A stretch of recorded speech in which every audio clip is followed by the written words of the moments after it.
গাজীপুর থেকে আমাদের সাথে যুক্ত আছেন মীর মোহাম্মদ ফারুক, বাংলা ভিশনের স্টাফ রিপোর্টার। আচ্ছা, আপনি বলেন আসলে কি পরিস্থিতি আপনার এলাকায় বিরাজ করছে, নির্বাচনের মাঠ কেমন? ধন্যবাদ নাবিল ভাই। হুম, সারা দেশে ভোটের সমীকরণটা যেভাবে সহজে করা যায়, গাজীপুরের 5টি আসনে কিন্তু ততটা সহজভাবে ভোটের সমীকরণটা করা যাবে না। জি, এখানে অনেকগুলো ফ্যাক্টর এখানে কাজ করে। যেমন ধরেন, গাজীপুরে 5,000-এর বেশি শিল্প কারখানা আছে। জি, এখানে যারা শ্রমিক হিসেবে কাজ করে, এরা সারা দেশের বিভিন্ন জায়গা থেকে আসে। তারা এখানে চাকরি করে, এখানে তারা বসবাসও করে, এবং তারা এখানকার অনেক রাজনৈতিক সামাজিক কর্মসূচিতে অংশগ্রহণ, মিছিল মিটিং এ অংশগ্রহণ করে। কিন্তু ভোটের আগের রাতে তারা চলে যায় নিজের এলাকায়, জি, গাজীপুর ছেড়ে চলে যায়, নিজের এলাকায় গিয়ে তারা ভোট দেয়। জি, তো যতদিন তারা এই গাজীপুরে থাকে, তখন সব ধরনের তাদের যে মানসিকতা, তাদের যে অভিজ্ঞতা, সেগুলো তারা এখানে কাজে লাগায়, এখানে এখানে এখানে প্রভাবিত করে। পরে যেহেতু ভোটের 1 দিন বা 2 দিন আগে তারা চলে যায়, জি, তখন যোগ বিয়োগটা আসলে মানে অন্যরকম হয়ে যায়, জি। হিসাবটা মিলে না। এবারও আশা করা যায় যে এবছরও 15 থেকে 20 লক্ষ ভোটার গাজীপুর ছেড়ে চলে যাবে 10 ফেব্রুয়ারি রাত্রে অথবা 11 ফেব্রুয়ারি সকালে তারা চলে যাবে গাজীপুর ছেড়ে। এখানে আচ্ছা, আপনাকে গাজীপুর আপনাকে যদি আমরা স্পেসিফিক জিজ্ঞেস করি, গাজীপুর 1 আসনের পরিস্থিতি কি? ওখানে বিএনপির প্রার্থী মজিবুর রহমান, দাঁড়িপাল্লা থেকে আছেন শাহ আলম বকশী, এছাড়া আরো বিভিন্ন দলের তো 8 জন প্রার্থী আছেন সর্বমোট।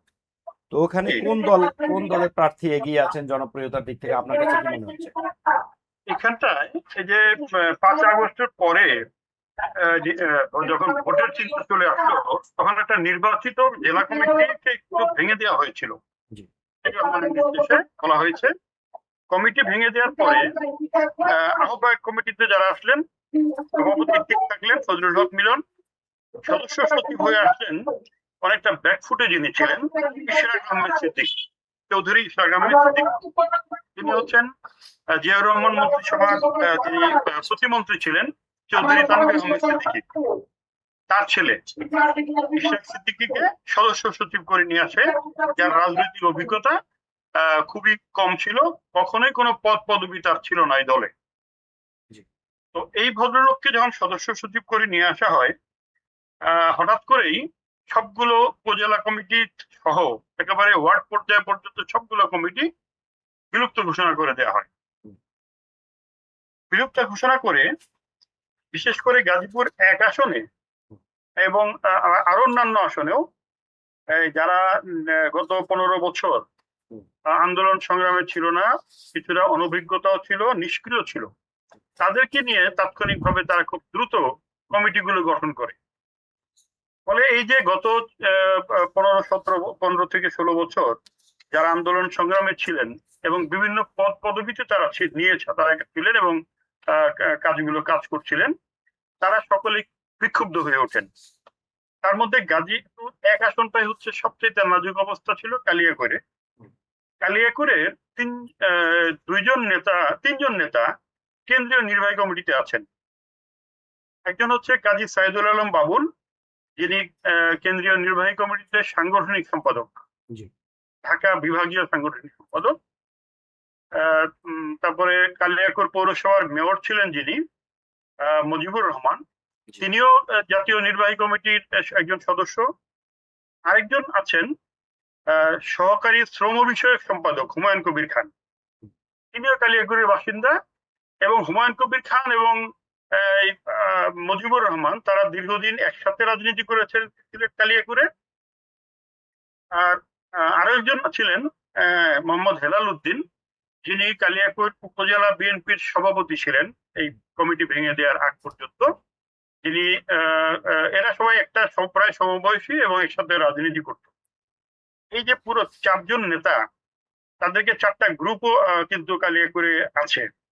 এই 4 গ্রুপেই সকলেই তারা নিষ্ক্রিয় হয়ে গেল, কিন্তু তারা আবার ঐক্যবদ্ধ, কিছুদিনের মধ্যে তারা ঐক্যবদ্ধ হয়ে রাজপথে আন্দোলন শুরু করলো যে ইশরাক সিদ্দিকীকে বহিষ্কার করা হোক, তার পদত্যাগ দাবি করা হলো, নতুন করে কমিটি দেওয়ার জন্য তারেক রহমানের কাছে পর্যন্ত তারা স্মারকলিপি পাঠাবে। এই যে আন্দোলন সংগ্রামটা হতে থাকলো, এতে কোনো কিন্তু পরিবর্তন হয় নাই। এই যে কমিটি, আহ্বায়ক কমিটি ভেঙে দেয়া বা যাদেরকে বাদ দেওয়া হয়েছিল আহ্বায়ক কমিটির হাতিয়ে, তাদেরকে আর ইনক্লুড করা হয়নি কমিটিতে। এই অবস্থাতে আসলে নির্বাচনের তফসিল ঘোষণা হলো। তফসিল ঘোষণা হওয়ার পরে এই যে চারজন নেতার নাম বললাম, কাজী সাইদুল আলম বাবুল, হুমায়ুন কবির খান, মুজিবুর রহমান, তারপরে আরো একজন আছে পারভেজ আহমেদ, এরা সকলেই মনোনয়ন চাইলো কেন্দ্রের কাছে। সেই সাথে এই যে ইশরাক আহমেদ সিদ্দিকী, যিনি সদস্য সচিব জেলা বিএনপির, তিনি মনোনয়ন চাইলেন। কিন্তু মনোনয়ন যখন এই যে ঐক্যবদ্ধ হয়ে তারা আন্দোলন সংগ্রামটা করলেন, তারপরে তারা কিন্তু একটা সিদ্ধান্ত নিয়েছিলেন যে এই আমাদের এই চারজনের মধ্যে যাকেই মনোনয়ন দেওয়া হোক, বাকি তিনজন সহ সকলে মিলে ঐক্যবদ্ধ হয়ে তার পক্ষে আমরা কাজ করব। এবং এটা খুব ভালো একটা প্রচারও হয়েছিল সোশ্যাল মিডিয়াতে, এবং এটা জাতীয় দৈনিকগুলোতে এবং বিভিন্ন মিডিয়াতে প্রচার হয়েছিল। কিন্তু হঠাৎ করে যখন মনোনয়নটা মুজিবুর রহমান পেয়ে গেলেন, যিনি কালিয়াকৈর পৌরসভার প্রশাসক ছিলেন এবং মেয়র ছিলেন, টানা তিনি 20 বছর এই কালিয়াকৈর পৌরসভায় নেতৃত্ব দিয়েছেন প্রশাসক এবং মেয়র হিসেবে। ইভেন আওয়ামী লীগের যে শাসন আমল, এই শাসন আমল প্রায় পুরোটাই একেবারে একটানা 20 বছর তিনি নেতৃত্ব দেন। ফলে আওয়ামী লীগের সাথে তার সখ্যতা রয়েছে এরকম কিছু অভিযোগ তার বিরুদ্ধে কিন্তু ছিল। এইসব অভিযোগ তুলে তারা বাকি যারা ছিল তারা আস্তে আস্তে সরে যেতে থাকলো, যে আওয়ামী লীগের দোসর, তাকে মনোনয়ন দেওয়া হলো, আমরা আর নির্বাচনটা করবো না, রাজনীতিতে থাকবো না। এই অবস্থাতে বেশ কিছুদিন কাটলো। তারপরে কেন্দ্রের নির্দেশ সহ বিভিন্ন উপায়ে তাদেরকে বিভিন্ন সময় মুজিবুর রহমান তাদের সাথে কথা বললেন, এবং তারা ইন্ডিভিজুয়ালি মানে আলাদা আলাদা ভাবে মুজিবুর রহমানকে আশ্বস্ত করলেন, যা তুমি মাঠে নেমে যাও, হ্যাঁ কাজ করতে থাকো, আমরা তোমার সাথে আছি। কিন্তু নির্বাচনের মাঠে এখন পর্যন্ত মুজিবুর রহমান একাই কিন্তু নির্বাচনী প্রচার অভিযান চালিয়ে যাচ্ছেন তার কিছু কর্মী সমর্থকদের নিয়ে। বাকি যারা যে তিনজন, তাদের যে বিশাল কর্মী বাহিনী, তাদের যারা ফলোয়ার, তারা কিন্তু নির্বাচনের মাঠে এখন পর্যন্ত সেইভাবে মাঠে নামছে না। ওই তিন নেতা সহ তার কর্মীরা কিন্তু এখন নিষ্ক্রিয় হয়ে আছে। ফলে এই বিএনপির নেতা তিনি অনেকটা জামাতের যিনি প্রার্থী, তিনি অবশ্য রাজনীতির মাঠে একেবারেই নতুন। জামাতের প্রার্থী, তিনি সরকারি কর্মকর্তা ছিলেন, জেলা প্রশাসক লেভেলের তিনি কর্মকর্তা, উপসচিব হিসেবে তিনি রিটায়ার করেন 2003 সালে। এই ভদ্রলোকের এলাকাতে তেমন পরিচিতি বা যোগাযোগ তেমনটা নাই, এবং তার পরিবারের কমপক্ষে 20 জন সদস্য আছেন যারা বিএনপি রাজনীতিতে প্রত্যক্ষ পরোক্ষভাবে জড়িত। তার মধ্যে 10 জন আছে বিভিন্ন পদ পদবি নিয়ে আছে, তারা উপজেলা কমিটিতে, জেলা কমিটিতে এবং ইউনিয়ন কমিটিগুলোতে। জামাতের রাজনীতিতে ওই পরিবারের মানে বক্সি পরিবার, এটা ওই কালিয়াকৈরের একটা বেশ পরিচিত একটা পরিবার। এই পরিবারের কোনো সদস্যই জামাতের রাজনীতিতে নাই। শাহ আলম বকশী, তিনি জামাতের সারা দেশে যেভাবে তারা প্রচারণা চালাচ্ছেন, তিনি সেভাবেই প্রচারণা চালাচ্ছেন করছেন। কিন্তু তারপরেও মানে যেহেতু বিএনপির সকল নেতাকর্মীরা একসাথে মাঠে নামেন নাই, জামাতেরও নেতাকর্মীরা সেইভাবে প্রকাশ্যে অন্যান্যবার যেভাবে উৎসবের আমেজে নির্বাচনী প্রচার অভিযান করা হয়, এই চিরাচরিত সেই স্টাইলে কিন্তু গাজীপুরের 1 আসনের নির্বাচনী প্রচার অভিযান হচ্ছে না। এবারে অনেকটা ম্রিয়মান, উৎসবের সে আমেজটি নেই, স্বাদ রব নেই। সাধারণ মানুষের মধ্যে, সাধারণ ভোটারদের মধ্যে এর প্রভাব কিন্তু নেতিবাচক প্রভাব পড়েছে। তারা অনেকটা এমনটাই যে কি জানি ভাই ভোট কবে হবে, কি হবে, এরকম একটা ভাব তাদের মধ্যে। আচ্ছা, আপনি বলছিলেন যে বিএনপি পুরোপুরি মাঠে নামেনি, জামাতের প্রার্থীও অত রাজনৈতিকভাবে রাজনীতিতে নতুন মানুষ, এইটার সুবিধা কি অন্য কোনো দল নেবে নাকি মূল প্রতিদ্বন্দ্বিতা এই দুই প্রার্থীর মধ্যেই হবে? হ্যাঁ, মূল প্রতিদ্বন্দ্বিতা এই দুই প্রার্থীর মধ্যেই হবে। অন্য কোনো প্রার্থী যারা আছে আরো 6 জন, হুম। তাদের মধ্যে জাতীয় পার্টির একজন প্রার্থী আছেন, তিনিও এই জাতীয় পার্টির রাজনীতিতে খুব বেশি সক্রিয় ছিলেন না, শফিকুল ইসলাম বাবুল। আরেকজন আছেন একজন স্বতন্ত্র প্রার্থী, তিনি বিখ্যাত 4টি শিক্ষা প্রতিষ্ঠান তার রয়েছে, এই শিক্ষা প্রতিষ্ঠানের তিনি মালিক।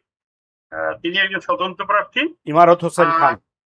ইমারত হোসেন খান। জি। আরেকজন আছেন হচ্ছে ইসলামী শাসনতন্ত্র আন্দোলনের একজন, তিনি ভালো বক্তা কিন্তু রাজনীতির মাঠে তিনি নতুন, রুহুল আমিন। রুহুল আমিন। রুহুল আমিন, হ্যাঁ। জি।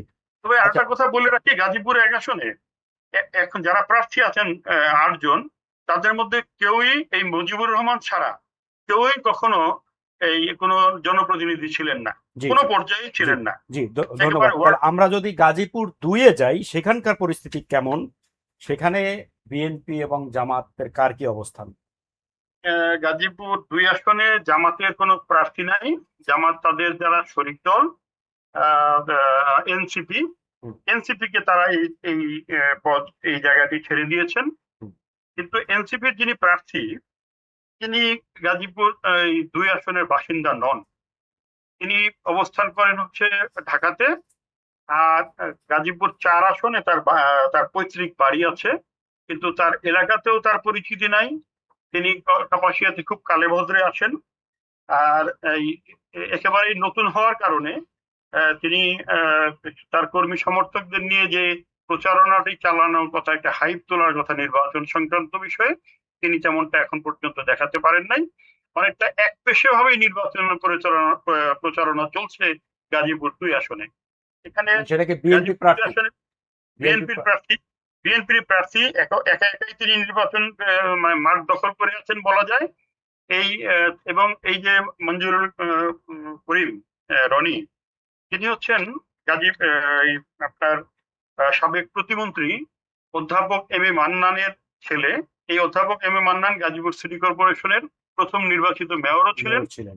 হ্যাঁ, এবং সবচেয়ে বড় হলো এই অধ্যাপক এম এ মান্নান 1991 সালের নির্বাচনে সারা দেশের সকল প্রার্থীর মধ্যে সর্বোচ্চ ভোট পেয়ে তিনি নির্বাচিত হয়েছিলেন। এবং পরবর্তী সময়ে তিনি প্রথমে ধর্ম প্রতিমন্ত্রী এবং পরে তিনি বস্ত্র প্রতিমন্ত্রী হয়েছিলেন। এরপরে সিটি কর্পোরেশন নির্বাচনে তিনি বিপুল ভোটে আওয়ামী লীগের প্রার্থীকে পরাজিত করেন। ফলে তার একটা বিশাল ভোট ব্যাংক রয়েছে। এটা এই যে অধ্যাপক এম এ মান্নানের যে ভোট ব্যাংকটি, এটি মঞ্জুরুল করিম রনি বলা যায় যে অনেকটা উত্তরাধিকার সূত্রের মতো যেন তারা রেডিমেড পেয়ে যায়। ফলে আমরা তাহলে গাজীপুর 3-এ যাই, ওখানকার পরিস্থিতি কেমন? ওখানে প্রতিদ্বন্দ্বী প্রার্থীরা কেমন অবস্থা? গাজীপুর 3 আসনের নির্বাচনের মাঠটি আসলে একটু ভিন্ন রকম। এখানে যারা প্রার্থী আছেন তারা কেউই তাদের মধ্যে একজন শুধু জনপ্রতিনিধি ছিলেন, যিনি বিএনপির বিদ্রোহী প্রার্থী। স্বতন্ত্র হিসেবে তিনি প্রার্থিতা করছেন, অধ্যক্ষ ইজরাদুর রহমান মিলন। তিনি গাজীপুর সদর উপজেলার তিনি চেয়ারম্যান ছিলেন, উপজেলা চেয়ারম্যান ছিলেন নির্বাচিত। এবং তারও আগে যখন সদর উপজেলার একটি অংশ ভাওয়াল মির্জাপুর ইউনিয়ন, অবিভক্ত ভাওয়াল মির্জাপুর ইউনিয়নের তিনি নির্বাচিত চেয়ারম্যান ছিলেন। পরবর্তী সময় এই যে ভাওয়াল মির্জাপুর ইউনিয়ন, এটি সারা দেশের মধ্যে সবচেয়ে বড় ইউনিয়ন ছিল। ইউনিয়নটি ভেঙে 3টি ইউনিয়ন গঠন করা হয়।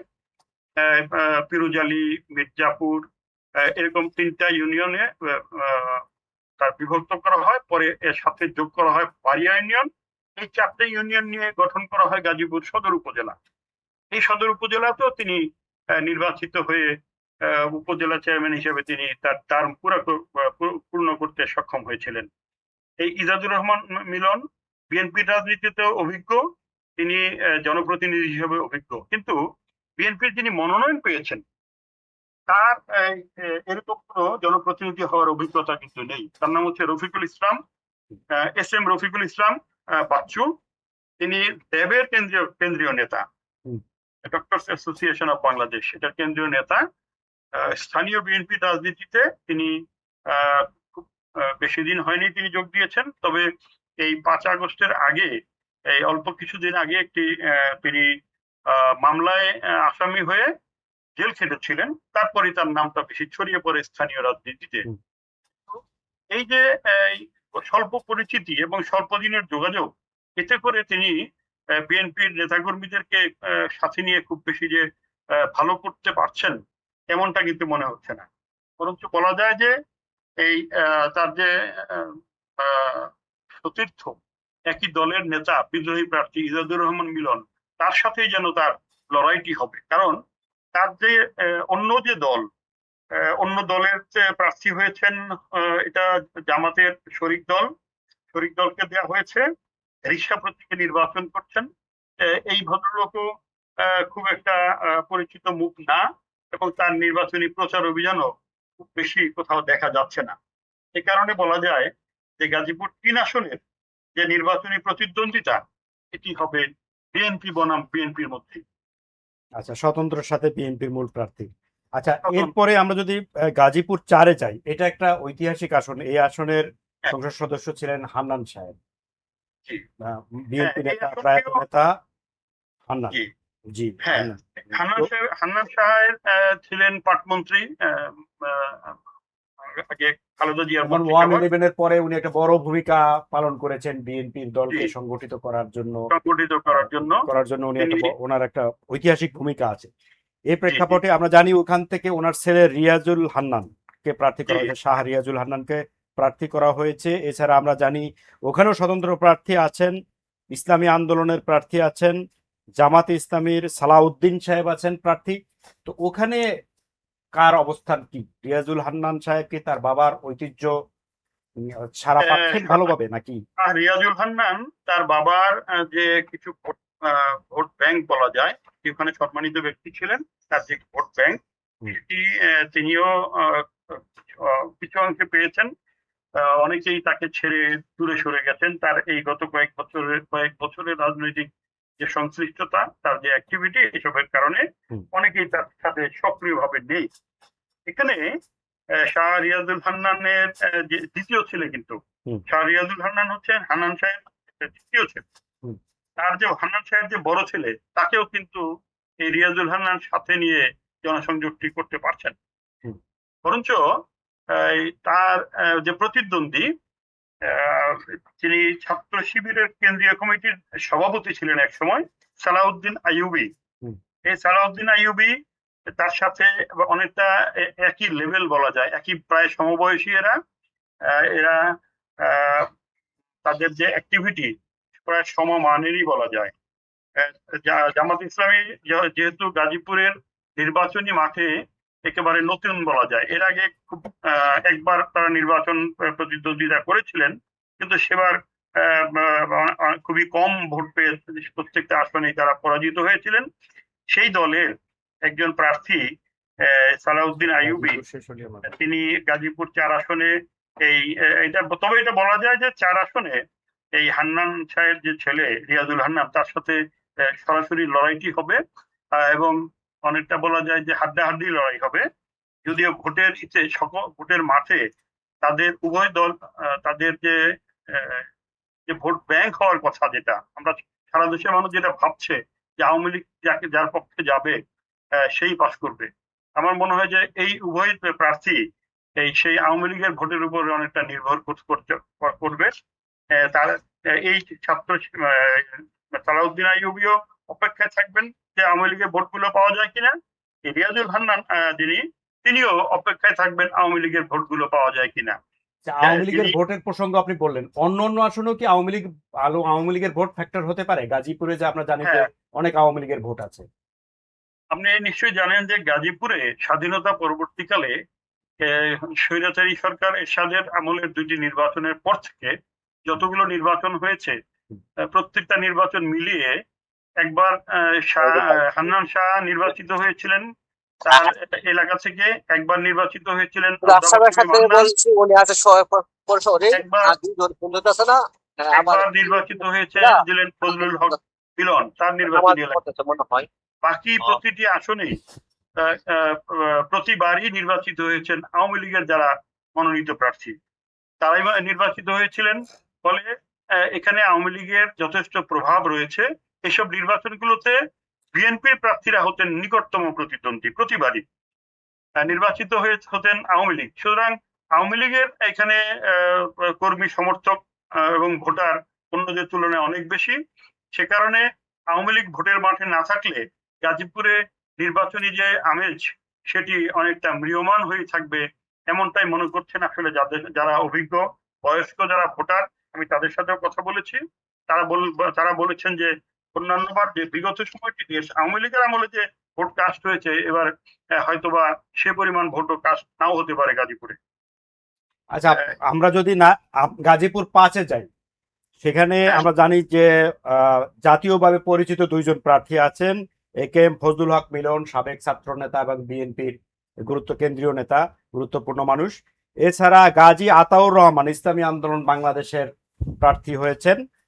উনি জানি আমরা যে জামাতের সাথে যে জোট ভেঙে গেল, এটা চরমোনাই পীরের বা তার দলের পক্ষ থেকে উনি ঘোষণা করেছিলেন। গাজী আতাউর রহমান দলের মুখপাত্রের, ইসলামী আন্দোলনের অনেকটা মুখপাত্রের দায়িত্ব পালন করছেন, তো উনি এই আসন থেকে প্রার্থী হয়েছেন। এছাড়া খায়রুল হাসান জামাতের প্রার্থীও রয়েছে। এই আসনের ভোটের সমীকরণটা কি আসন? এখানেও একই কথা। এখানে অভিজ্ঞ নেতা রয়েছেন ফজলুল হক মিলন, তিনি বিএনপির, এবং তিনি কাপাসিয়া টালিগঞ্জ মিলে যখন গাজীপুর 4 আসন ছিল সেই সময়টিতে তিনি নির্বাচিত হয়েছিলেন। একবার 96 সালের স্বল্প সময়ের যে মেয়াদের যে সংসদ সেটিতে নির্বাচিত হয়েছিলেন, পরে একবার নির্বাচিত হয়েছিলেন 2001 সালে সংসদ সদস্য হিসাবে। এছাড়া আর যারা প্রার্থী আছে তাদের এই জনপ্রতিনিধি হওয়ার অভিজ্ঞতা নেই। এখানে খায়রুল হাসান জাতীয় জামাতের যিনি প্রার্থী, তার যথেষ্ট কর্মী সমর্থক রয়েছে, এবং আমার কাছে মনে হয় যে শুধু আমার কাছেই না, অন্যান্য যারা অভিজ্ঞ যারা ভোটার তাদের সাথেও কথা বলে আমি যেটা পেয়েছি সেটা হচ্ছে এখানে লড়াই যদি হয় কিছুটা হয়, সেটা হবে বিএনপি এবং জামাতের মধ্যেই।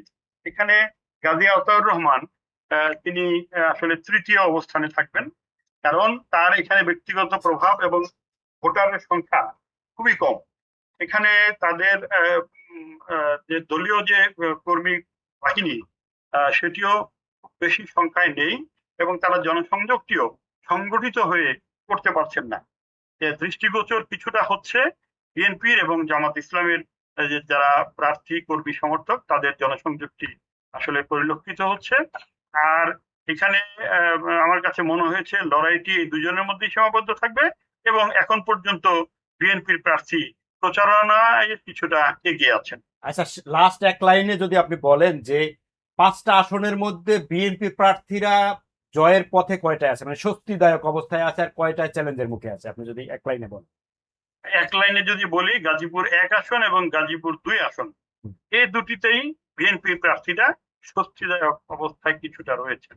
আর বাকি আসনগুলোতে ভয় আছে, বিশেষ করে গাজীপুর 4 আসনে আমি বলেছি হাড্ডাহাড্ডি লড়াই হতে পারে জামাতের প্রার্থীর সাথে, আর গাজীপুর 3 আসনে স্বতন্ত্র প্রার্থীর সাথে বিএনপির প্রতিদ্বন্দ্বিতা হতে পারে।